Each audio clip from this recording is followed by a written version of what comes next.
back. Welcome back. If you click the link, you're here now. This is part 2. This is the discussion. Downtime. This is discussion downtime. Spoilers. This galore. is spoilers. This will be a lot of spoilers. We're hitting home. Time travel. Terrible. Step up above Chernobyl Diaries. Just a little. I think I enjoyed Chernobyl Diaries. What had just the worst movie? Yeah, it had just better. Well, I mean, let's start from the beginning. I mean, it begins. This girl breaking the fourth wall. I mean, you're like, what is she doing? Very quirky. She's a bitch. She is a bitch. She actually explains it. She explains it. And then randomly she dies, thrown out of a window. Murdered. Done. Actually, her throat cut and then thrown out of a window. And you're like, why am I watching this movie? And that's where it's okay. It's going to be an reminiscent. upbeat horror movie, you know, with some comedy in it. But you know, I'm going to see more of this killer. And for 90% of the movie, you don't see the killer. It's true. True. But I think that is what made it so good. Because this whole time, you're like, you have backstories being filled. Yeah. You're thinking, oh my god, any of these people could probably be the killer because all their lives suck or are awesome and they have motives to kill people. And each character is so Billy.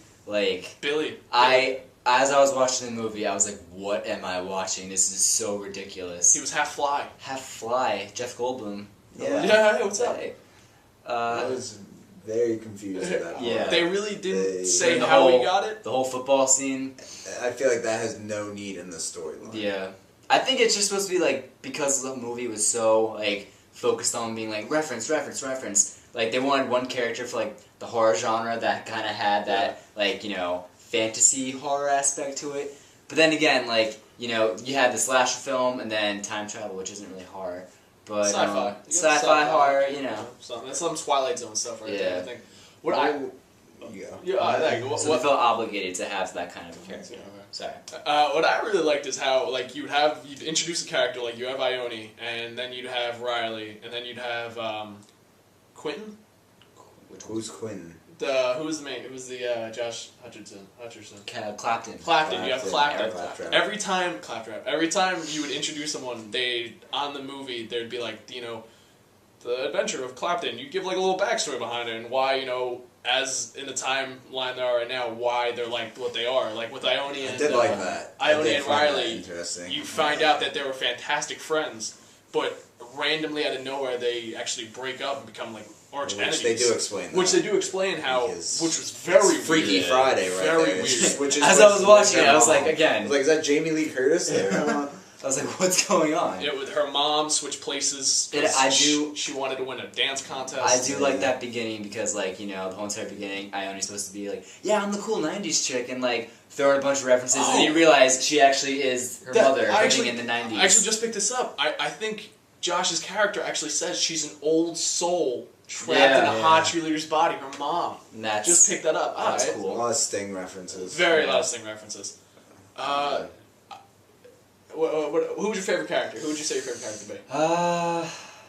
Peter.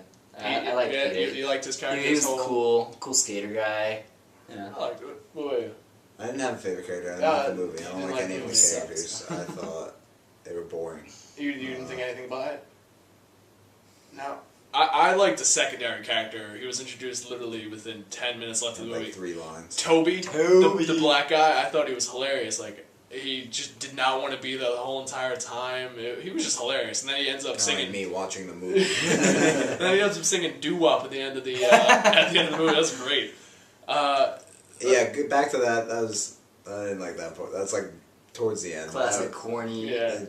So everything's good and happy. What'd you think of the ending? Finally, it all raveled up that Sanders is... There's a plot hole. Yeah, there is a small plot hole. Well, alright, hold on. We're going to get to that.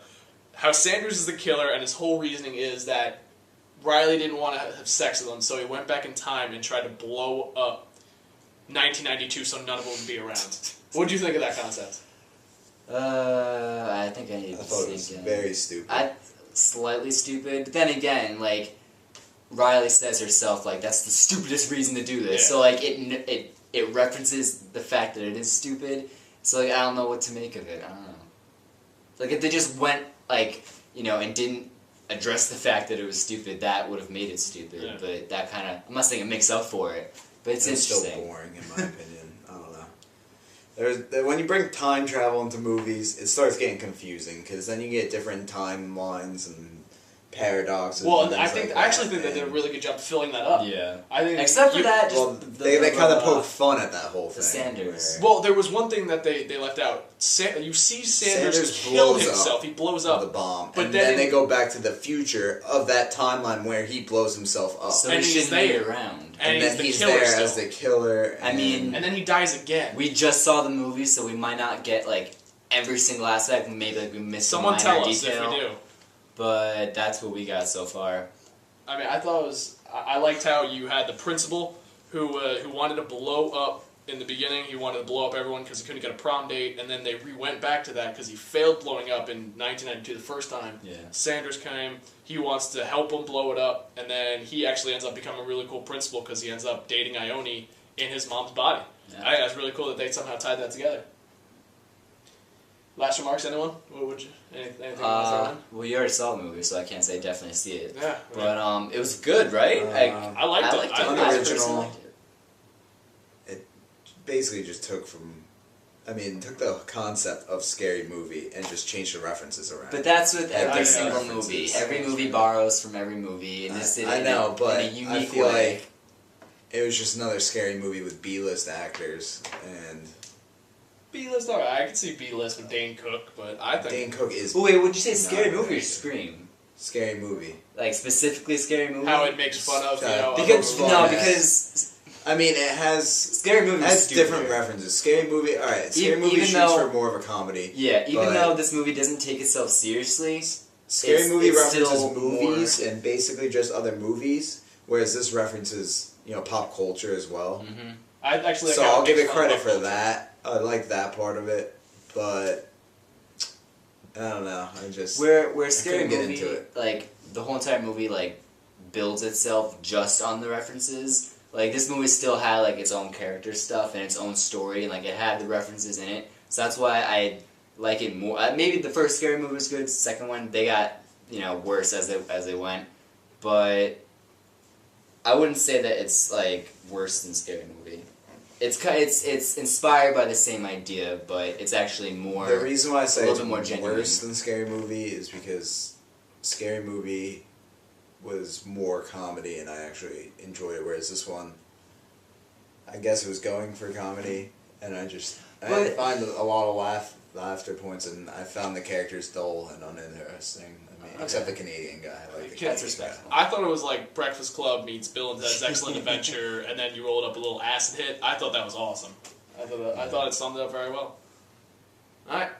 So wait, that's the tagline. That's our Bill tagline. and Ted meets Breakfast Club meets rolled Breakfast up. Scary Movie. That's it. meets Scary Movie. If we missed anything, or if you guys want to talk about anything else, If you have any other requests for movies, Tell us. Could be any movie. Any movie. Any movie. This movie was I don't think anybody has ever heard of this movie besides us. And if you have, good for you. So if you have any other movies like this, or any other movie in general, let us know. we love really crappy movies. Well, Yep. I do. Okay, he does. To an extent. We'll see you later. Alright, see ya. Thank you. There's always time. We're down time. Subscribe.